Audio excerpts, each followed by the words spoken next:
Hello everyone, welcome back to Is It Ableist?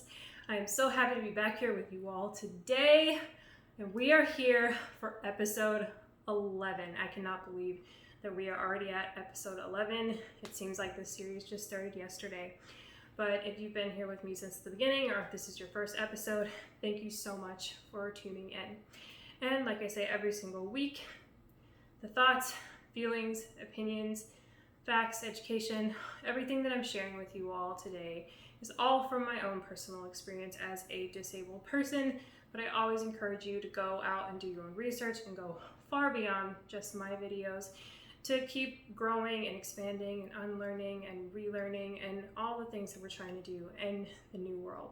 So without further ado, let's jump into this video. Without further ado, let's jump into this video. So today we're going to be talking about verbal communication and consent in the dance classroom. These two things are actually very mutually exclusive and are incredibly important to making your dance space more accessible, more inclusive, and also more safe all around.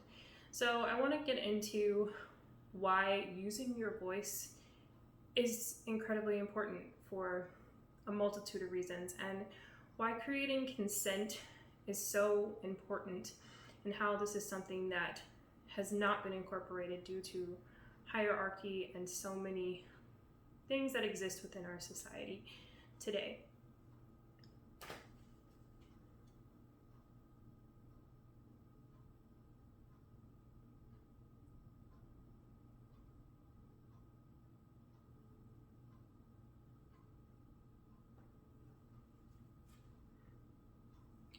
So as I have mentioned in some past videos, dance is inherently ableist. Because of the history, especially the Eurocentric history of dance, it is inherently ableist. It is also inherently visual majority of the time. And because of these two things, it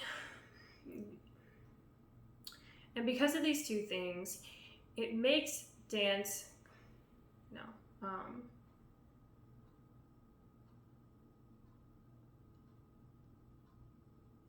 and because of these two factors, it makes dance solely taught from a visual perspective. And what I mean by this is that a lot of times when you're in a dance class and you are watching your instructor, most of the time they are showing you movement, and the expectation, not my favorite word, but that's what we're going to use for right now, the expectation is usually that you are following along and you're memorizing and picking up and understanding and processing and all of these things that you normally do in a dance class. Most of the time when you're in these environments, it's expected that most of the students are probably able-bodied and can see what is being presented, or can hear what is being presented, etc.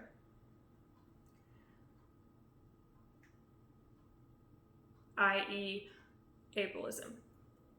The expectation that teaching from a visual perspective is inclusive and covers everyone that is in the room. As we know, or as we should know, that is not true, that is not the case, and that is incredibly ableist.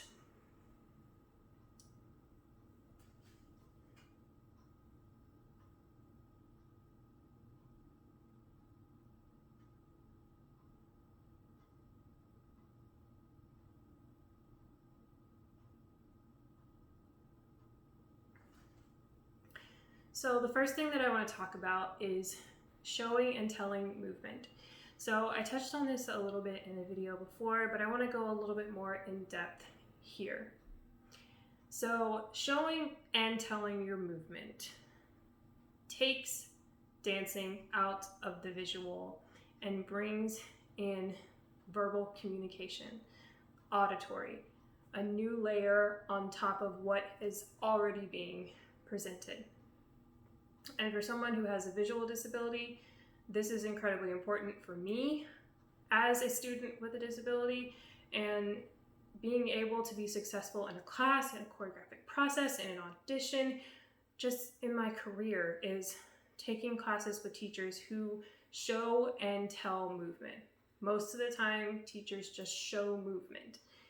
Now, educators, just because you are teaching and you are speaking at the same time that you are teaching does not mean you are showing and telling your movement. That is not a criticism by any means.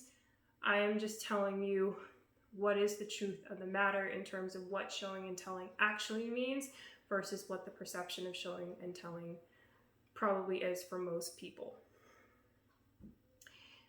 So, to give an example, if you're teaching and you're saying your hand goes like this, and then it's going to go like this, and then it's going to move this way, and then you're going to turn around, and then you're going to look to this side.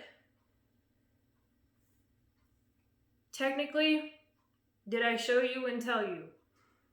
Technically, yes. Did I actually show you and tell you? No. With this technique of teaching, the movement is being shown. There is some verbal cueing, but you are not telling what you are actually doing.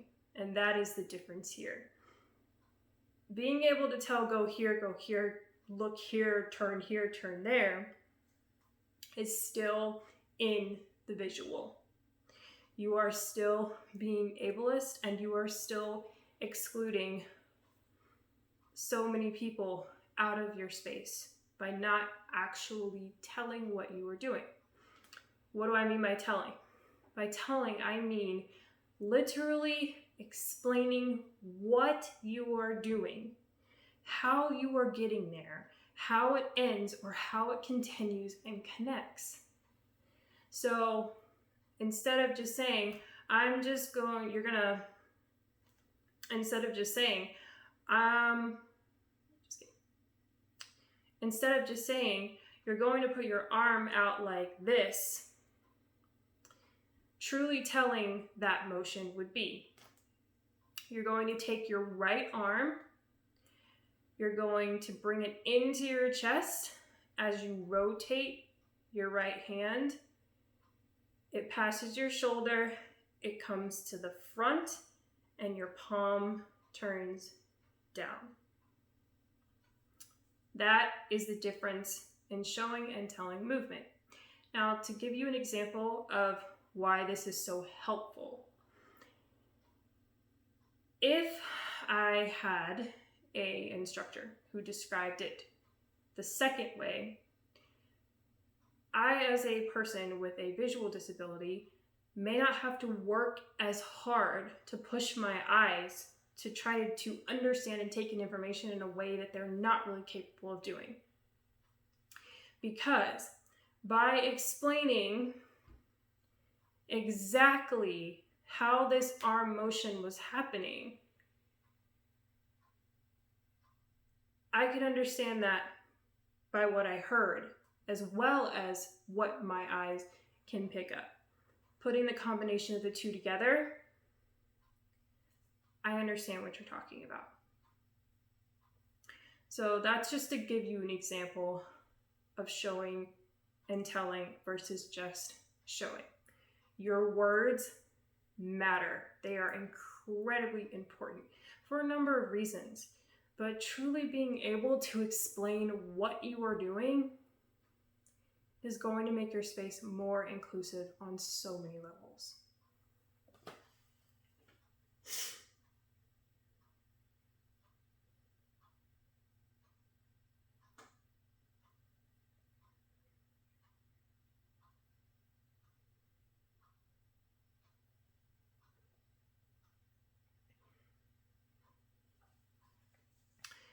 So why is verbal communication so important?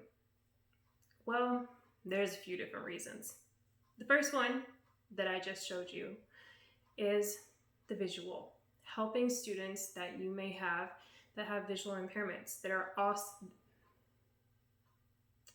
helping students that you have that have visual impairments. There are also other disabilities that may require having verbal communication for better understanding and better comprehension. Another reason why this is important, hearing. You may have a student who is deaf or hard of hearing, and using your voice in this instance could be important if this person reads lips. They may need to read your lips to understand what you're saying. Now, with every disability, as I've mentioned before, it's a spectrum. So you may not have every single student with a visual impairment that needs auditory feedback. You may not have every student that is deaf or hard of hearing who reads lips, vice versa, whatever. It's always a spectrum, and the needs of that person is individualized to them. But I want to use this as an example to help you understand why verbal communication is so important, because you never know. You could have someone who needs to be able to read your lips, and that's also why it's important for you to give as much detail as possible. Also, having clear verbal communication can also help you mitigate some of the potential harm, because by only showing your movement, you are unknowingly causing harm in some way, most likely. Let me change that. Because by only showing your movement, you could potentially be causing harm and doing it unknowingly. Just showing always has the potential to be harmful. It always has the potential to be exclusive of people. So those are a few reasons why it's important.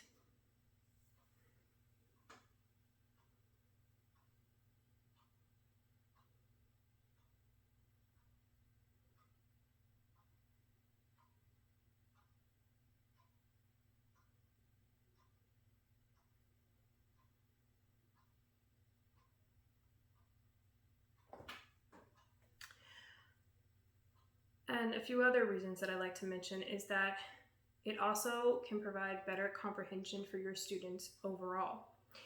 I mentioned in an earlier video that as an educator, you will never be in a room where there's only one learning type.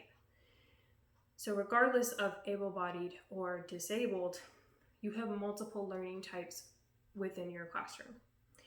And you can't look at someone and tell how they learn best. Some people are solely visual learners, some people are more auditory learners, some are kind of hybrid between both, some respond to tactile learning, some are a combination of all of them, but you can't tell that by looking at your students. So the best thing that you can do is to try to have space for all of it. Try to make your space more inclusive, and then you can have more space for different learning types and giving your students the best chance possible.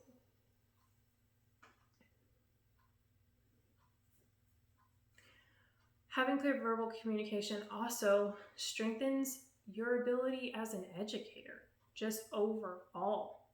Being able to have clear communication between you and your students is going to make you a better educator.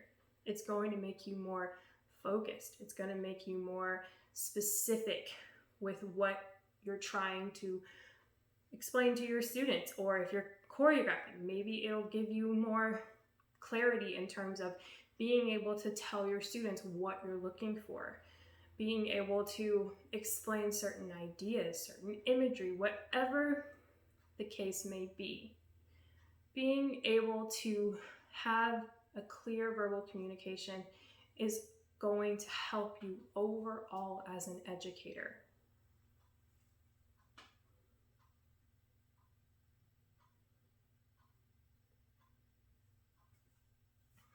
So the next thing that I want to talk about is consent. Consent is incredibly important. I can't stress to you enough how important consent is. And here's the truth of the matter when we start to talk about consent in terms of the dance world. Consent has been almost non-existent in dance for a very long time. And this is a result of a lot of white supremacy and colonization and hierarchy more than anything.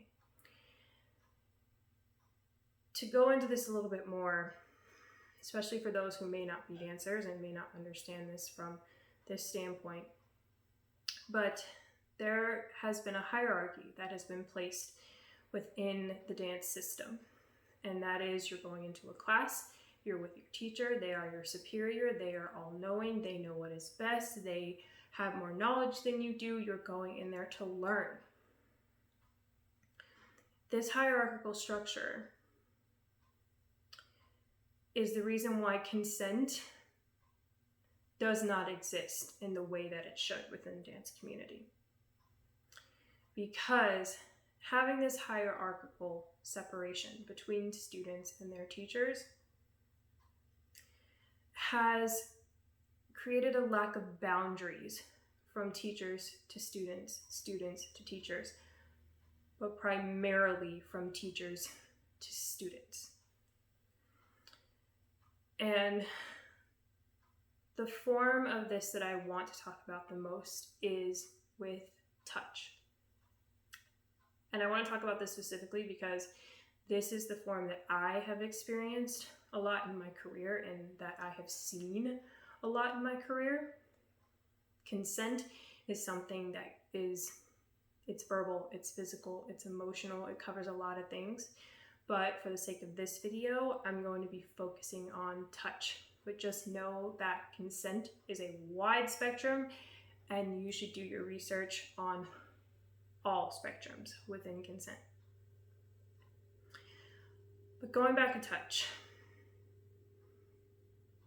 With dancing, especially growing up as a dancer, you kind of grow up knowing that you are most likely going to be touched by your instructor. At some point in your career, some point in your life, you kind of just know that that is going to happen at some point. And with the hierarchical structure that exists within the dance community, you don't go into it thinking that you have autonomy to say no to it. You go into it really kind of thinking, okay, you're my teacher, and if you need to touch me, to explain something to me, to show something to me, then that's just what it is. You're my superior, you're my teacher, so that's what it is. You're not taught consent. You're not taught autonomy in that sense. So growing up with that for years and years and years and years and years, it just becomes what's normal. Not having consent in that way becomes normal. And this is something that is harmful on a very, very, very, very extreme level. Now, I don't want to get into this too heavily, but what I will say is this, is that by having this lack of consent and this lack of boundaries in this way, the possibility of abuse is very high. The possibility of being taken advantage of is very high. And this goes for all bodies. But as we all should know, that when it comes to statistics about abuse or whatever the situation may be, when you start talking about those statistics in regards to disabled people, the statistics are higher. That is not to diminish the experiences of able-bodied people. I am just stating what is truly fact. That when you get into these mass statistics of things that happen, especially within certain marginalized groups, when you get into the marginalization within the marginalization and you start to talk about disabled people, the statistics are higher. So that is not any different in terms of consent with touching in dance.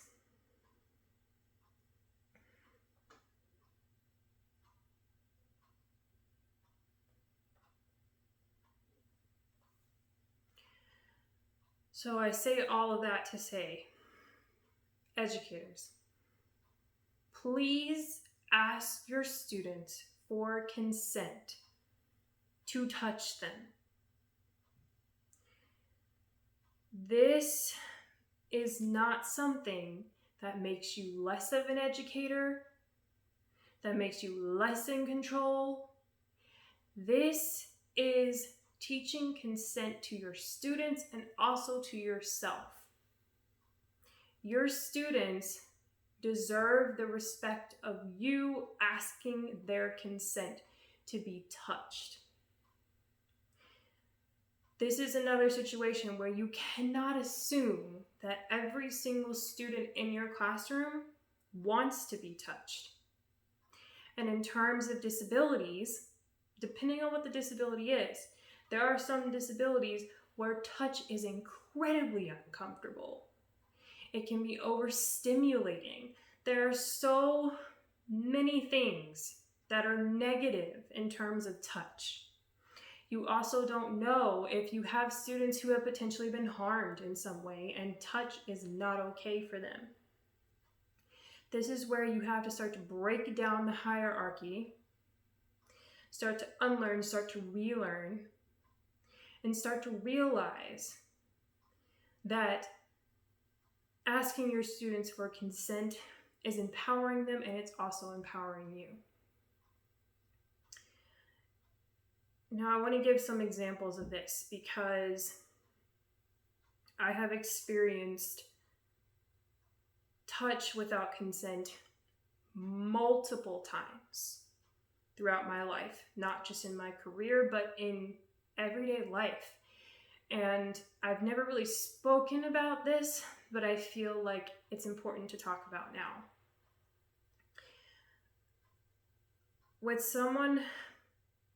As someone with a visual disability, I have found that when I divulge this to people, there is some kind of automatic response that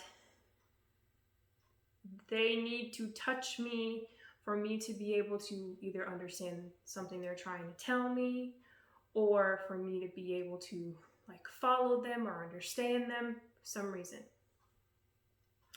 Which on some level I understand, because it's okay, if you can't see it, then touch. This has resulted in a lot of touching that I did not consent to. From strangers on the street, from teachers, from friends, from a lot of people. Touching me without asking and not really thinking much of it. Now, a lot of this, most of the time, was done to try and be helpful, which is totally understandable. But even in situations when you're trying to be helpful, you should still always ask. A lot of times for me, it has been people grabbing onto me to try to make sure that I don't trip or fall on something, grabbing my shoulders, grabbing my arms, whatever. That tends to happen a lot just in general. And to be completely honest, it's very startling to me, because I think the thing that people don't think about is that when you have a visual impairment, depending on the severity of it, people touching you without telling you is really scary, because you may or may not see that someone is about to touch you. So you don't really know that someone is reaching out for you or whatever until it happens, and it can be very, very startling. Now, it's not as startling to me now because it has happened to me so many times in my life, but I can honestly tell you it's really uncomfortable.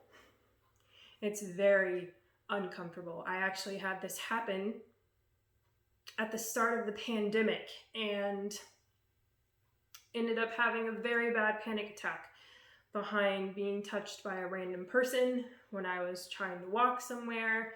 And it was a very, very scary experience for me because at that point in time, COVID was very new. There were no vaccinations, nothing. So the potential for this to become harmful is a lot larger than I think people realize. This is also a reason why I personally don't carry my mobility cane very often. I have a white and red mobility cane, which a lot of people are familiar with.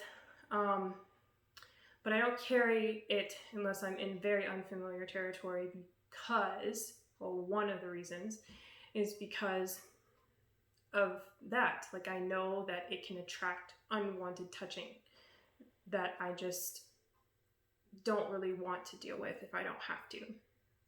And the other reason being is that I know that if I have my cane, it can also put me in danger of someone targeting me, because a lot of times if you have some type of assistive device, it can be a red flag to people in terms of them thinking that you are weaker or an easy target if they know that your device means disability.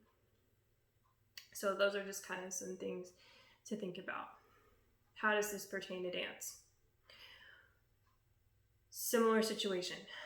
A lot of times being touched by certain educators that I danced with and not being asked if I wanted it.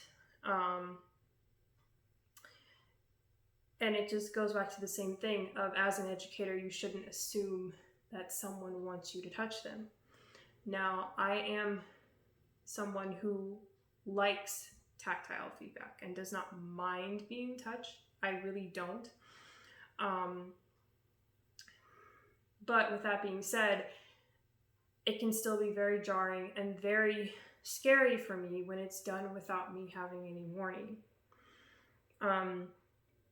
To give some examples, I've had a lot of educators like come and like push my head or grab my head. And that is very jarring and very disorienting to me, because I can't really see when hands are coming at my head, especially if it's not from the front. But even then, like, I don't have good hand-eye coordination, things like that. So when stuff is coming at my face, I may or may not see that. So having people grabbing and pushing on my head is very uncomfortable and very scary for me. Also, with one of my eye conditions called nystagmus, it causes my eyes to move around a lot. When my head is pushed or tossed or yanked or anything like that, it's very jarring for my vision as well, and it takes me a minute to focus back in. So that's a form of touch that I really wish more educators had asked for before doing. And then there's been different instances where I have been like pushed down into splits before I was ready or didn't really know what was coming, or again being like grabbed or like pushed in some way, or like having my legs like rotated and certain things like that. That again was just very jarring for me. And when you're in those situations, you don't, at least for me, I can't speak for everyone, but for me, it's like I didn't want to voice that type of tactile feedback was uncomfortable for me.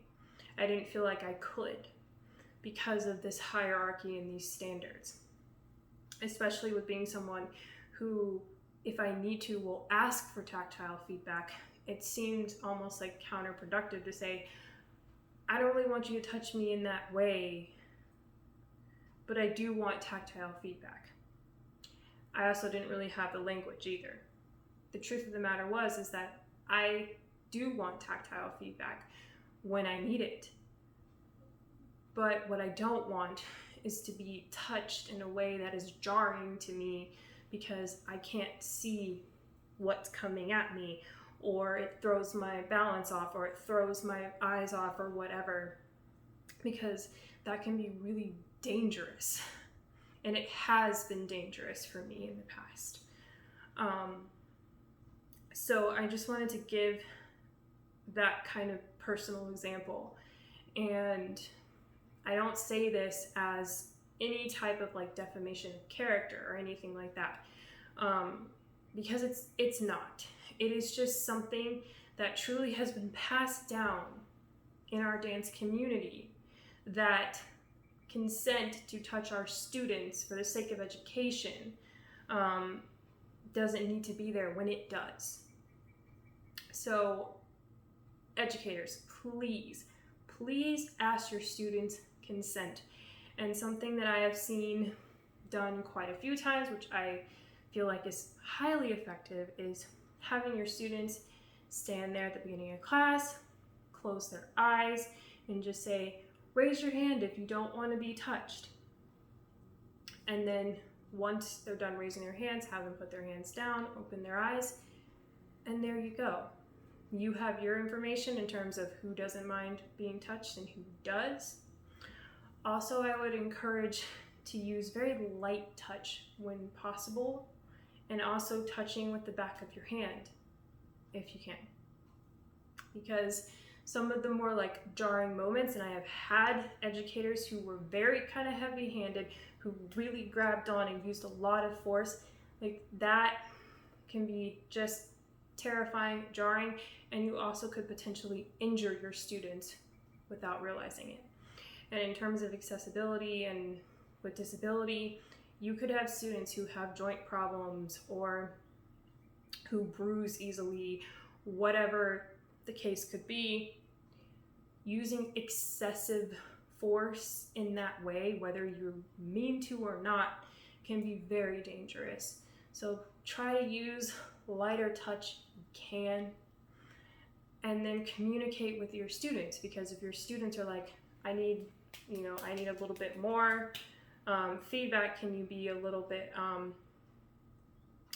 more like forceful in terms of that, then you can change that. And if they've had that exchange of communication with you, that this is helpful for them and this is what they need, then by all means go forward with that, but have that conversation, get that consent from them, and that is going to bring a world of difference in terms of how you're communicating with your students and how your students are communicating with you, and also teaching them and yourself autonomy.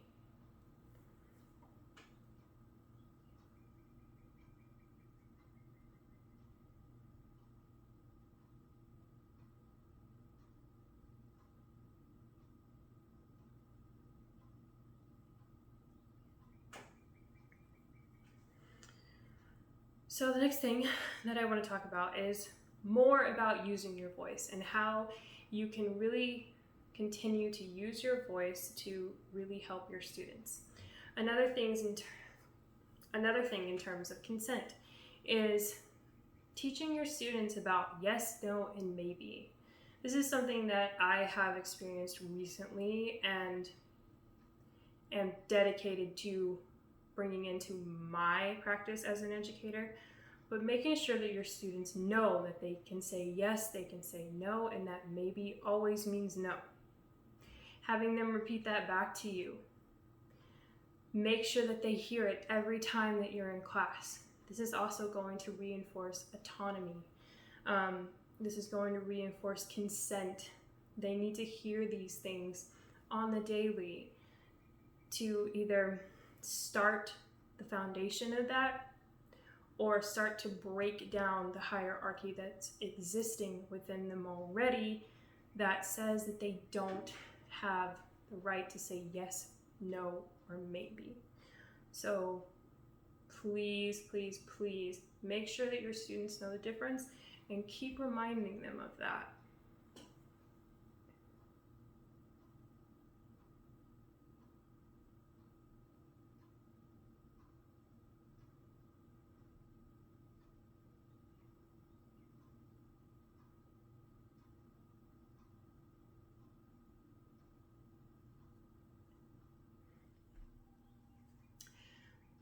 last few things that I want to talk about are some more tips for you in terms of things that you can do to help your students feel more secure in terms of using verbal communication.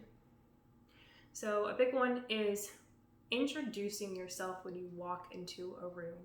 Coming in, saying, "Hi, my name is." This is a really big thing. It's more important than you know.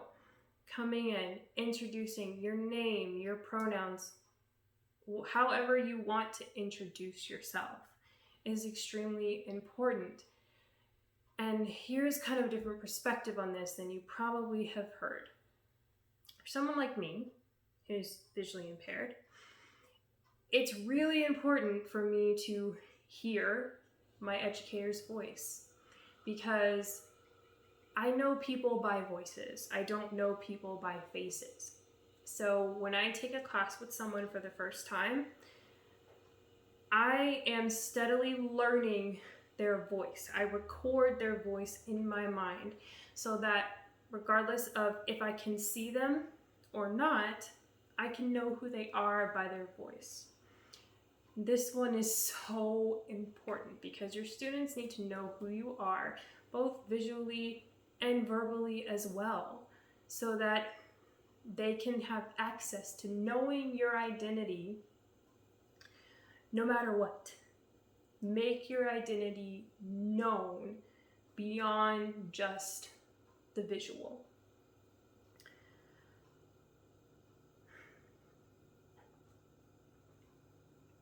And to speak about this a little bit beyond dance, but also with dance, this is why a lot of times I will tell people, if you want to get my attention, and this also applies within the dance classroom as well, if you want to get my attention, say my name.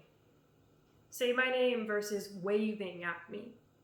Because I may not see this, but if you say my name, I'm going to know who you are because it's here. I've learned who you are by what you said.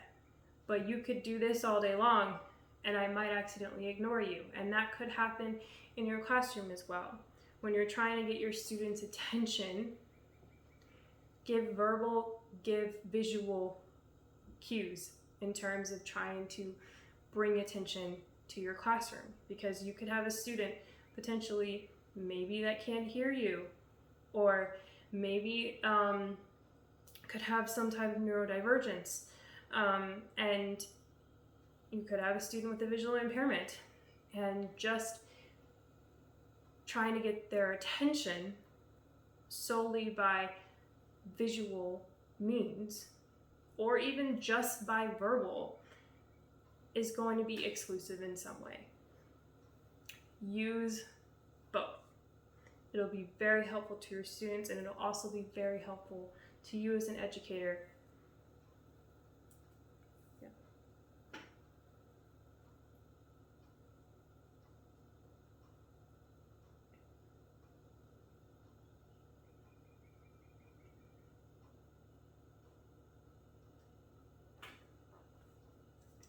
Another thing is, where are you located in the room? If you are an educator who likes to move throughout the room, how can you make your presence known other than just moving?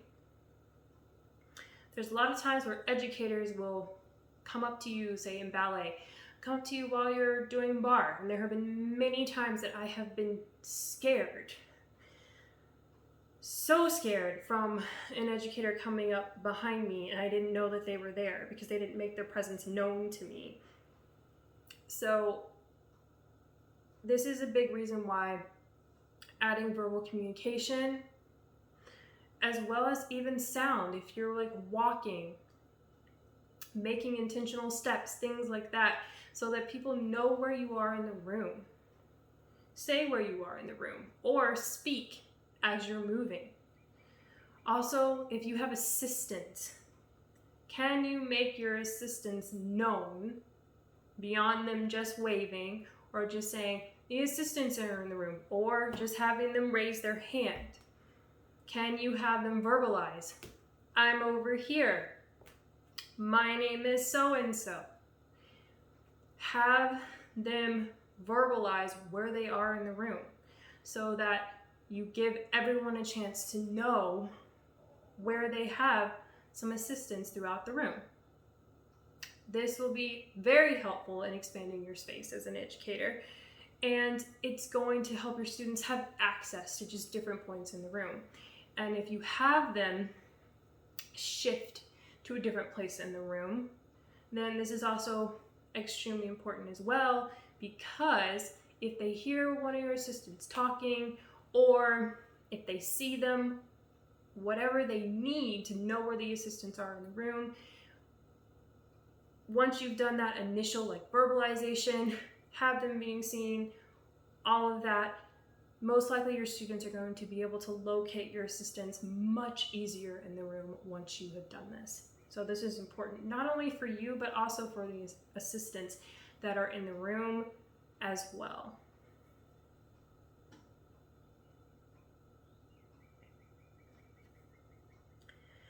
So the last thing that I want to talk about, and this is incredibly important: music. Can you be heard over your music? There are a lot of times where you are in dance classes and the music is quite loud. And this is necessary for a lot of reasons, but it is also not always ideal. And here's the reason why. If you are, for instance, teaching warm-up, and say it is a follow-along warm-up, which I will honestly say to you is one of the most ableist practices within dance are follow-along warm-ups, because follow-along warm-ups usually indicate visual watch me. That is not what follow-along warm-ups should be. And this is one of the major reasons why, is that if you are teaching a follow-along warm-up and you are not speaking what you are doing, and the music is up high, there is a chance that your students are not going to be able to follow you. You can't assume that every single person in that room is going to be able to follow you with music at that high of a level and with absolutely no verbal guidance whatsoever. And I cannot tell you how many times I, as a visually impaired person, have struggled through warm-ups, through classes for this very reason. Because it's very hard for me to do a visual follow-along warm-up. Also, if you are doing a warm-up where you are talking, if your music is too loud and you can't be heard, you might as well not be talking, because it's going to cause the same effect. If you are talking but I can't hear you because your music is too loud, then it's not going to really make that much of a difference. Trust me when I tell you, you will have students who don't follow you well in these situations or miss something. There are many, many times that I've been doing warm-ups and I'm still over here in a straddle and everyone else has moved to a lunge because it wasn't verbalized and I couldn't hear it, so I didn't know. Please try and make your warm-ups, your class more accessible when you are in these types of situations. Also, your music levels do need to be loud enough so that if you do have a student who needs to be able to hear the sound waves in the music, you do want that to be audible. You do want them to be able to feel those vibrations. So you want to try and find a happy medium with your music, where it's not too loud to where you can't be heard and to where it could be potentially harmful to people's ears, but you don't want it to be too low so that if, for instance, you have a student who needs to be able to feel those sound waves coming from the music, that they can still have access to that. If you insist upon doing a warm-up where you are not speaking what everything is, you need to give some type of verbal indication that there is a change. So there have been many times, sometimes educators clap. That's their indication. Sometimes it can be a snap. Sometimes they'll make some type of noise that indicates there's a change. Something is about to change. And this is very helpful because even if you're not saying that you're going to go into a lunge, if I hear that verbal cue, I know something's about to change, so I'm going to naturally try to look at the person next to me to know, like, what is the next change going to be. So if you are truly set on having this very flowing warm-up that's like very quick, or you're trying to get through whatever the case may be, you need verbal cues. You need some type of verbal cue so that everyone in the room can come along with you and no one gets left behind. That is what you are trying to avoid. You do not want to leave anyone behind. And trust me when I tell you, this happens more often than not in classrooms. And a lot of it has to do with this situation that I am talking about here. This also goes for, like, if you are doing choreography, if your music is too loud and you're trying to give corrections as your students are dancing or whatever the case may be, if you can't be heard, then that is something that you're going to have to change. I cannot tell you how many times that I have been in classes and things were said to me as we were dancing, I couldn't hear it because the music was too loud. And then afterwards, that ended up being a very difficult situation for me because that can be interpreted as you weren't listening or you weren't paying attention, which is very ableist. So think about your music, think about how loud it is, and make sure that you can be heard at all times because it's incredibly, incredibly important. Last thing, this also comes into play when you are doing things like numbering groups, separating groups, telling people to go certain places in the room. Actually tell people where to go. Actually say people's names.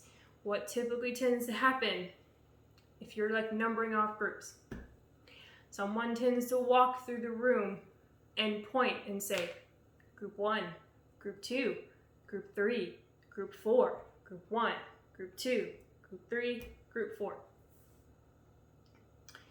As a visually impaired person, let me tell you right now, there is a chance, a very, very, very, very large chance that I'm not going to be able to see this. If you insist upon doing that, say names. And if you don't know names, then make sure you are close enough to that person, or say, you are in group 1, you are in group 2, making eye contact with that person. Getting close, but not too close, of course, because you're still trying to respect consent. But making sure that you can verbalize that so that you're just not pointing at people and the potential that someone can't pick up on what you just did or doesn't understand that. That's very difficult for me as a visually impaired person because there's a lot of times where I didn't know what group I was in because I just didn't know because I couldn't see who they were pointing to. And this could be difficult for a multitude of disabilities. So please try to make direct contact. Try to say the person's name if you know it. And that will be really helpful. The thing to avoid here, please, please avoid this, is using colors. Please don't use colors. Please don't say you in the gray shirt, you in the red shirt, you in the white shirt. No, please don't use colors, because you never know when someone in your class could be colorblind. And this has happened to me multiple times. I am fully colorblind, and there are teachers who will separate us based off of colors. The number one things to avoid with this: colors, gender. Please avoid them. Please, please, please, please avoid them. There are many, many ways to separate groups, and these, please, please, please just avoid them. Avoid gender in groups, avoid colors, and avoid separating out groups without verbalizing. And it's going to make a world of difference and make your classroom more accessible. So I hope that you all enjoyed episode 11 of Is It Ableist? And of course, we will be back. And of course, I will be back next week with episode 12, and we are going to be talking about everything in the collegiate world in terms of ableism. You don't want to miss that. And as always, I post 5 p.m. Central Time and 6 p.m. Eastern Standard Time. And I hope that you will join me back here for another episode. Love you all. Bye.